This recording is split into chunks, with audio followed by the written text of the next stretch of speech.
رسول اللہ صلی اللہ علیہ وآلہ وسلم نے فرمایا، جب ماہ رمضان کی پہلی رات آتی ہے تو شیطان اور سرکش جن جکڑ دیے جاتے ہیں، جہنم کے دروازے بند کر دیے جاتے ہیں، ان میں سے کوئی بھی دروازہ کھولا نہیں جاتا، اور جنت کے دروازے کھول دیے جاتے ہیں، ان میں سے کوئی بھی دروازہ بند نہیں کیا جاتا۔ پکارنے والا پکارتا ہے، خیر کے طلبگار آگے بڑھ، اور شر کے طلبگار رک جا۔ اور آگ سے اللہ کے بہت سے آزاد کیے ہوئے بندے ہیں، تو ہو سکتا ہے کہ تو بھی انہی میں سے ہو، اور ایسا رمضان کی ہر رات کو ہوتا ہے۔ رسول اللہ صلی اللہ علیہ وآلہ وسلم نے فرمایا، جس نے ایمان کے ساتھ اور ثواب کی نیت سے رمضان کے روزے رکھے اور اس کی راتوں میں قیام کیا تو اس کے سابقہ گناہ بخش دیے جائیں گے، اور جس نے ایمان کے ساتھ اور ثواب کی نیت سے شب قدر میں قیام کیا تو اس کے بھی سابقہ گناہ بخش دیے جائیں گے۔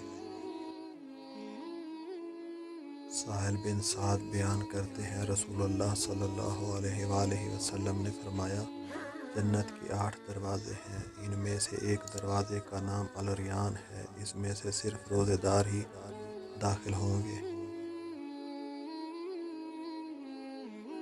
ابو ہریرہ بیان کرتے ہیں، رسول اللہ صلی اللہ علیہ وآلہ وسلم نے فرمایا، ابن آدم کے ہر نیک اعمال کو 10 گنا سے 700 گنا تک بڑھا دیا جاتا ہے۔ اللہ تعالیٰ فرماتا ہے، روزے کے سوا کیونکہ وہ میرے لیے ہے اور میں ہی اس کی جزا دوں گا۔ وہ اپنی خواہش اور اپنے کھانے کو میری وجہ سے ترک کرتا ہے۔ روزہ دار کے لیے 2 خوشیاں ہیں، ایک فرحت و خوشی تو اس کے افطار کے وقت ہے، جبکہ ایک خوشی اپنے رب سے ملاقات کے وقت ہے۔ اور روزہ دار کے منہ کی بو اللہ کے ہاں کستوری کی خوشبو سے بھی زیادہ بہتر ہے، اور روزہ ڈال ہے۔ جس روز تم میں سے کسی کا روزہ ہو تو وہ فحش گوئی اور ہذیان سے اجتناب کرے، اگر کوئی اسے برا بھلا کہے یا اس سے لڑائی جھگڑا کرے تو وہ کہے کہ میں روزے دار ہوں۔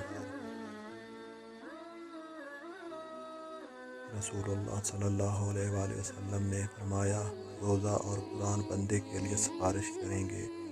روزہ عرض کرے گا، رب جی، میں نے دن کے وقت کھانے پینے اور خواہشات سے اسے روکے رکھا،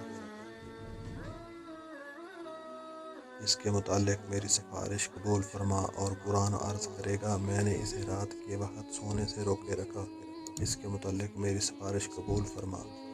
ان دونوں کی سفارش قبول کی جائے گی۔